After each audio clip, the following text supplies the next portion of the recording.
Ada yang bertanya, apa yang dimaksud dengan taubatan nasuha dan bagaimana apa saja batasannya dan apa yang seharusnya dilakukan oleh seorang hamba agar benar-benar keluar dari semua dosa. Taubat merupakan salah satu bentuk perbuatan dari banyak perbuatan yang dilakukan oleh hati. Banyak ulama berpendapat bahwasannya taubat ini menyucikan hati dari segala bentuk dosa atau yang dinamakan tanzihul qulub.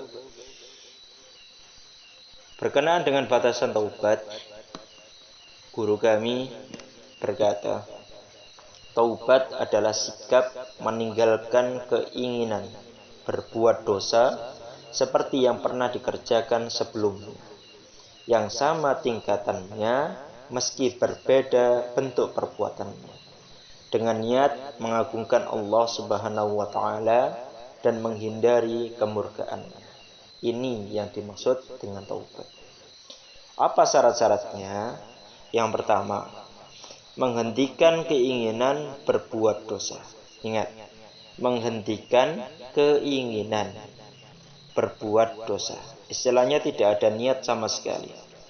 Yakni dengan memantapkan hati dan membulatkan tekad untuk tidak mengulangi perbuatan dosa yang pernah dilakukan untuk selama-lamanya.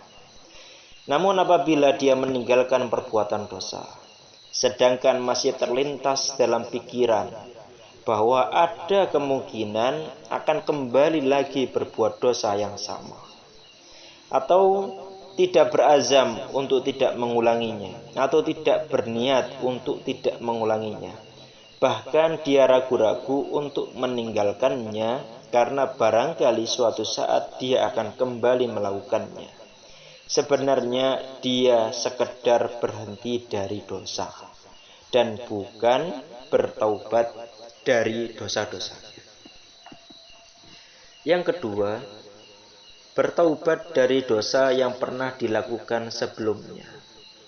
Jika dosa itu pernah dilakukan sebelumnya, berarti dia telah menjaga diri dan bukan taib atau orang yang bertaubat.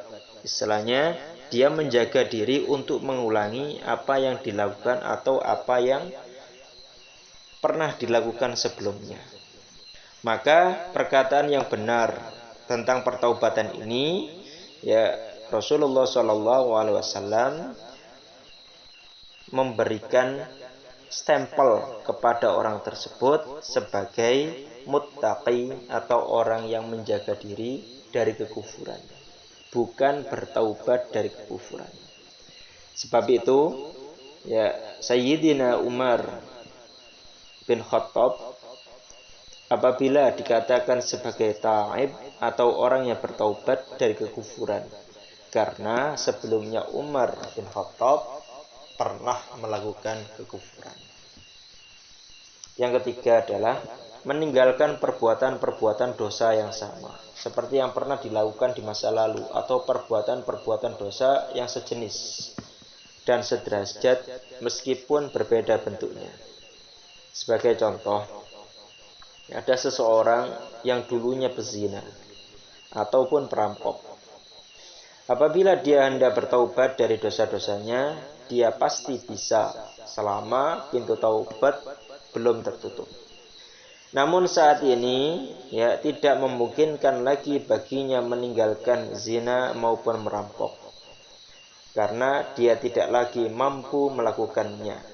Dia pun tidak mungkin berusaha meninggalkan perbuatan dosa tersebut. Maka dia tidak layak disebut sebagai at-tarik atau orang yang meninggalkan perbuatan dosa, karena dia hanya disebut sebagai orang al-mumtani atau orang yang tercegah.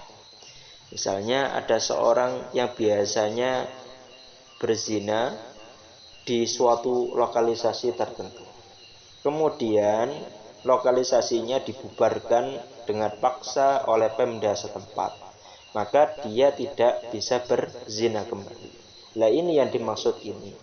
Dia bukan orang yang meninggalkan dosa itu, tetapi dia adalah al-mumtani, orang yang tercegah dari perbuatan dosa. Karena dia sudah lemah dan tidak memungkinkan lagi untuk melakukan.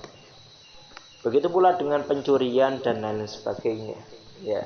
Jadi hadir atau meninggalkan dosa itu harus didasari dari keinginan masing-masing. Semua perbuatan ini adalah maksiat yang menyangkut hak Bani Adam. Dan setiap maksiat itu berbeda ukuran dosanya. Namun semua maksiat-maksiat itu jika dikumpulkan dalam satu tingkatan tersendiri, ya, maka kemaksiatan-kemaksiatan itu akan terkumpul dengan banyak. Maka jangan pernah terlintas sedikit pun ataupun membeda-bedakan ini dosa kecil maupun ini dosa besar. Karena dosa kecil yang bertumpuk-tumpuk nanti pun akan menjadi dosa besar. Yang keempat adalah meninggalkan dosa dengan niat semata-mata mengagungkan Allah Subhanahu wa taala. Dan karena rasa takut akan murkanya serta pedihnya adab. Ya, artinya azabnya. Untuk itu kita harus bertaubat dengan secara murni dan tanpa ada maksud duniawi sama sekali. Ya, misalnya takut ketahuan manusia, atau takut atau mengharapkan pujian karena kita meninggalkan sesuatu yang buruk, atau mengharapkan jabatan, atau dan lain-lain. Ya, maka itu masih ada niat duniawi. Untuk itu harus diniatkan semata-mata karena Allah Subhanahu wa taala. Itulah beberapa syarat-syarat dan rukun taubat yang harus dipenuhi. Ya, jadi kalau ingin memenuhi dan menyempurnakan taubat ini, maka keempat syarat ini mutlak dilakukan. Semuanya itu harus tumbuh dari diri masing-masing, bukan karena faktor eksternal. Karena ketika faktor eksternal itu ada atau tidak ada, ya, maka kemungkinan untuk bermaksiat itu akan ada kembali.